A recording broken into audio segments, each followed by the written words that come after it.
ಇವನ್ ಯಾರೋ no gym no supplements natural vegan ಬಂದಲ್ಲೇ ಹೇಳ್ತಿದ್ದೆ ಬೇವಿನ ಕಡಿಲಿ ಅಲ್ಲುಚ್ಚಿ ರೊಟ್ಟಿ ಜೊತೆ ದಾಲ್ನ ತಿಂದು ಮೂಸಿಂಬೆ ಜ್ಯೂಸ್ ಕುಡಿದು ವಾಟರ್ ಮೆಲನ್ ತಿಂದು ರೈಸ್ ತಿಂದು ಆಚೆ ಹೋಗಿ ವರ್ಕೌಟ್ ಸ್ಟಾರ್ಟ್ ಮಾಡಿ ಪುಲ್ಅಪ್ಸ್ ಪುಷಪ್ ಸ್ಕ್ವಾಟ್ ದಂಡ್ ಹಂಗೆ ಕ್ಲೀನ್ ಮಾಡಿಕೊಂಡು ನುಗ್ಗೆಕಾಯಿ ಗಿಡನ ಸವರಿ ಅದ್ರಲ್ಲಿ ಬಂದಿದ್ದ ಸೊಪ್ಪೆಲ್ಲ ಎತ್ತಿಡ್ಕೊಂಡು ವಾಪಸ್ ಗುದ್ಲಿಲೆಲ್ಲ ಕ್ಲೀನ್ ಮಾಡಿ ವಾಪಸ್ ಬ್ಯಾಕ್ ಟು ಬ್ಯಾಕ್ ದಂಡ್ ಸಪತ್ತೆ ಫುಲ್ ವೇರಿಯೇಷನ್ ಆ್ಯಬ್ಸ್ ವರ್ಕೌಟ್ ಮಾಡ್ತಾ ಪುಷಪ್ಸ್ ಬ್ಯಾಕ್ ಟು ಬ್ಯಾಕ್ ದಂಡ್ ಪುಷಪ್ಸ್ ಸಿಂಗಲ್ ಲೆಗ್ ಸ್ಕ್ವಾಟ್ಸ್ ಮಾಡ್ತಾ ಸೇಮ್ ರಿಪೀಟ್ ಆಲ್ಮೋಸ್ಟ್ ಒಂದು 2.5 ಅವರ್ ವರ್ಕೌಟ್ ಕ್ರೇಜಿ ಇತ್ತು.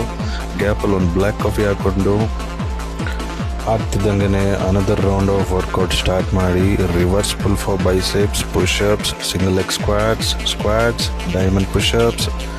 ಸೊ ನನ್ನ ಫ್ರೆಂಡ್ ಸುಖಿ ಜೊತೆ again maintaining discipline brother come on ಬರಲಿ ಡನ್ ಮಾಡ್ತಾ ಹ್ಯೂಮನ್ ಫ್ಲಾಗ್ ಮಾಡ್ತಾ 3/4 ಗಂಟೆ ವರ್ಕೌಟ್ ಟೈಮ್ ಹೋಗಿದ್ದ ಗೊತ್ತಿಲ್ಲ. ಒಳಗಡೆ ವಾಟರ್ ಮೆಲನ್ ತಿಂದು ಫ್ರೆಶ್ ಆಗಿ ವಾಪಸ್ ವಾಟರ್ ಮೆಲನ್ ಜ್ಯೂಸ್ ಕುಡಿದು ಅಗೈನ್ ಚಂಕ್ಸ್ ಮತ್ತು ಮುದ್ದೆ ಕಾಯಿ ಬಜ್ಜಿ ಅಮ್ಮ ಮಾಡಿದ್ದು ತಿಂದು ಕಳೆದೇ ಹೋದೆ ಅಂದ್ಕೊಳ್ಳಿ. ರಾ ವೆಜಿಟೇಬಲ್ಸ್ ಬೇಯಿಸಿದ್ದು ನಮ್ಮ ಅಮ್ಮ ಮಾಡಿದ್ದು ಊಟದ ನಶೆಲೆ ಮಲ್ಕೊಳ್ಳೋಣ ಅಂದರೆ ಇದು ಯಾವುದೋ ಬ್ಲಡ್ ನಶೆ ನೋಡ್ತಿದ್ದಂಗೆ ಕೆಟ್ಟು ನಶೆ ಹೊಡಿತಿದ್ದು ತಲೆಗೆ. ಬಟ್ ನಾನು ತಿಂದಿಲ್ವಲ್ಲ ಸೇಫ್ ಅಂದ್ಕೊಂಡ್ರೆ ನನ್ನ ಫ್ರೆಂಡ್ಸ್ ಫ್ಯಾಮಿಲಿ ಮೆಂಬರ್ಸ್ ಎಲ್ಲ ತಿಂತಾನೆ ಇರ್ತಿರೋ ಡೇ ಟು ಡೇ ಲೈಫಲ್ಲಿ ಅದು ಹೆಂಗಿದಿರೋ ನಂಗೆ ಅರ್ಥನೇ ಆಗ್ತಿಲ್ಲ.